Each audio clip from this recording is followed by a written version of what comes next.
It started as a ski trip like any other, a getaway with friends to shrug off the weight of a mundane work life. The forecast had promised clear skies and fair conditions, a perfect weekend on the powdery slopes. As evening approached, the temperature dropped, painting the sky with the pale colors of frost. "Guys, have you noticed that? The quietness," I said, my breath creating little clouds that vanished into the chilling air. That's when things went awry. The wind halted as if the world were holding its breath, and the once bustling sounds of wildlife retreated into an uncomfortable silence. The lodge, normally warm and welcoming with its crackling fireplace and the scents of conifer and spiced cocoa, felt bitterly detached as we settled in for the night. We laughed and shared stories, blissfully ignorant of the undercurrent of dread slowly seeping into the room like a cold, imperceptible mist. It wasn't until the break of midnight that the resort lights flickered and gave a final, exhausted burst before darkness enveloped us. And then, the scratching started. Subtle at first, so faint that one could mistake it for the sound of pine needles grazing the roof in the wind. But the rhythm of the sound was off. Sporadic, intentional. I caught Scott's gaze, and we exchanged an unspoken acknowledgement that this was wrong, unnervingly wrong. Then we turned silent to better listen what that noise could have been. Suddenly we heard a man start to scream. It was completely unnerved and scared. That man's voice seemed as if he was begging for his life. We frantically searched for a source, but the darkness made it impossible to see anything beyond the windows. We huddled together, fear gripping us tight as we tried to rationalize what was happening. Was this some sort of cruel prank? Had someone managed to sneak onto the property and was now terrorizing us? But deep down, we all knew that this wasn't a prank. As the screams continued, our minds raced with terrifying possibilities. Could it be a wild animal attacking someone outside? Or perhaps a deranged man lurking outside? Just as we were about to make a break for the door, the scratching sound stopped and a deafening silence replaced it. We all held our breaths, waiting for something to happen.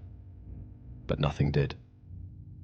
After what felt like ages, Dan finally mustered up the courage to shine his flashlight outside. To our relief, there was no one there. No evidence of any disturbance or attack. Still shaking with fear and confusion, we decided to pack up and leave immediately. Whatever was happening here, we wanted no part in it. As we drove away from the cabin, my mind raced with thoughts of that night. What had happened? Who was screaming? And most importantly, what was lurking outside? I couldn't shake off the feeling. Was it some sort of sick joke?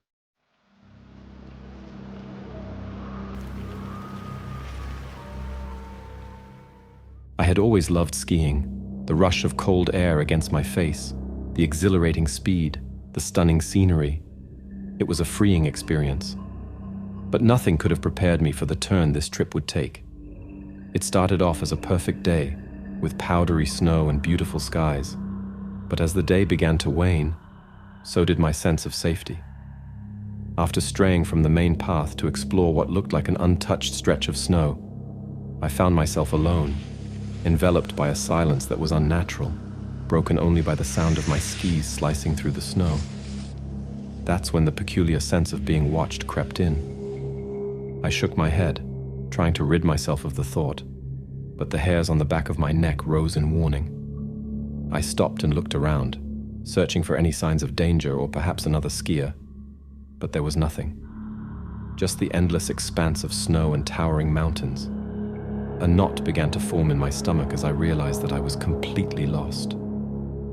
Panic started to set in and my mind raced, trying to come up with a plan. I could feel the temperature dropping rapidly as night descended upon the mountain. With no other option, I decided to head towards what looked like a small cabin in the distance.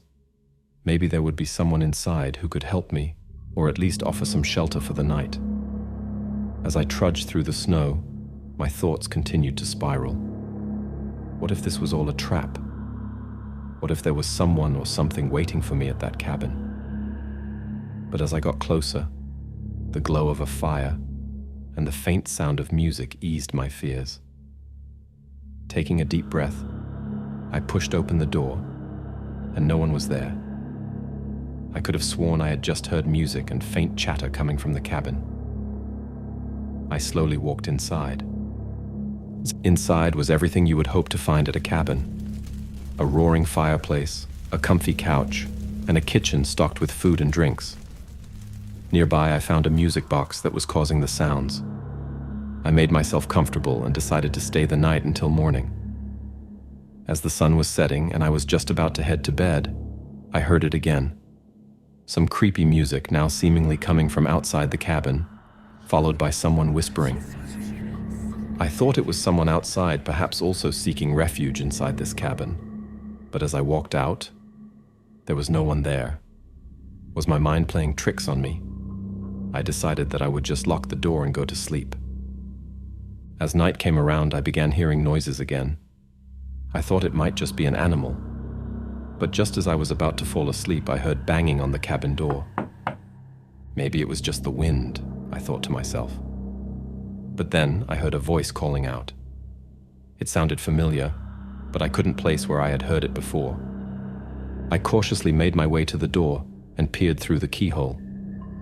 To my surprise, there was this disgusting man that looked to be about 6 feet tall with deep sunken eyes. As I got a better look, I saw he was carrying a knife. I immediately backed away from the door, my heart racing. Who was this man, and why was he banging on my cabin door? As I tried to gather my thoughts, he started screaming and banging on the door, this time even harder and louder. He sounded like he was drugged out of his mind. I started panicking and looked around for something to defend myself with. I saw a fire poker near the fireplace and grabbed it, ready to protect myself if needed. Suddenly, everything went quiet. The banging stopped, and I could no longer hear the man's voice. I cautiously approached the door again and looked through the keyhole. To my relief, the man was gone. I breathed a huge sigh of relief and decided to stay awake for the rest of the night, just in case he returned. As I sat there, my mind was racing with questions. Who was that man? Was he trying to harm me? Or was it all just a misunderstanding? The next morning, I searched the area around the cabin and found blood all over with footprints surrounding the cabin. I ran back to the lodge, and from that day on, I always made sure to keep a weapon close by whenever I stayed in secluded cabins. The experience taught me to always be prepared for unexpected situations and to trust my instincts. But even now, years later, I can't help but wonder who that man was.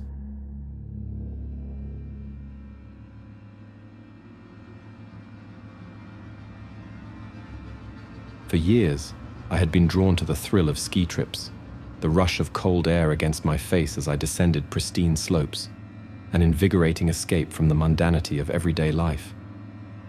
This trip to an obscure, isolated ski resort was meant to be a haven, a retreat to reconnect with my love for the sport amidst the whispers of the towering pines. How naive I was to ignore the locals' cautious stares and the unsettling folklore that clung to these woods like frost to the boughs of the evergreens. As the mountain swallowed the sun, casting sculptures of shadows across the snow, an anxious tinge crept into my heart. The day had been perfect. Crisp air, clear skies, and a stillness that promised solitude and peace. I had set out alone, leaving early from the cabin my friends and I had rented, regaling each other the night before with tales of legend and old wives' scares about the mountain and its supposed cursed past had been in good sport. Stories of lost wanderers, mysterious figures in the white, and chilling howls that were neither human nor animal were just that, stories. As darkness embraced the mountain and the horizon melded with the blackness of the thick forest, my pulse quickened. I had roamed further than intended, the excitement of discovery overshadowing any prudence I should have exhibited. Finding myself on an unfamiliar trail, the chill in the air became more pronounced, biting through the layers that adorned my body with an insistence that spoke of warning. Even the wind seemed to hush, as if the mountain itself held its breath. My skis, once confident companions over the snow, now sounded hollow, each scrape a thunderous echo amidst silence so profound it felt heavy. Maybe it was the isolation, the creeping tendrils of twilight, or the rapid drop in temperature. But the forest didn't seem benign anymore. Shadows lengthened, contorting into shapes that defied the natural world, and every rustle in the underbrush became the stealthy tread of a predator or a presence, unknown yet palpably intent. I reminded myself it was just my imagination, fueled by the adrenaline and the night's deepening gloom. Yet, there was an edge to this solitude, a serrated coldness that unraveling reason could not quite grasp or dismiss. It was then that I glimpsed it, a dark figure, starkly outlined against the snow, utterly motionless and undeniably watching me. I could barely see what I was looking at, but my body was telling me to panic, as if I knew the danger. My heart raced, and for a moment, fear threatened to paralyze me. But then, something shifted, and I felt my instincts take over.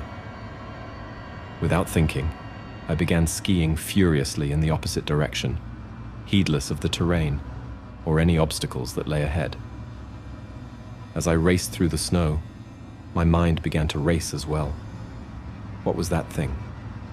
Was this some kind of creature? A ghost? A stalker? Or was it just a figment of my imagination, conjured up by the eeriness of the forest and my own fears? Attempting to shake the dread that ensnared me, I resolved to hasten my retreat to the lodge. I would join my friends, bask in the warmth of a roaring fire, and laugh about the absurdity of my fears. But as I turned, a chill swept over me, and I realized that the figure was still there, watching my every move. I tried to convince myself that it was just a trick of the light, an optical illusion caused by the flickering shadows. But deep down, I knew. My heart pounding in my chest, I picked up speed, and, with each push forward, the cold burrowed deeper, the sound of my breaths turning ragged, a dissonant counterpoint to the whispers now rising from the forest. But escape was a fleeting hope, each turn leading me deeper into a labyrinth of white. The mountain loomed above, indifferent to the plight of an intruder upon its dominion. In the icy hush of the wilderness, between the exhales of frozen breath and the crushing silence, after what seemed like forever, I finally found my way back. I stumbled into the lodge, gasping for breath and shaking from fear.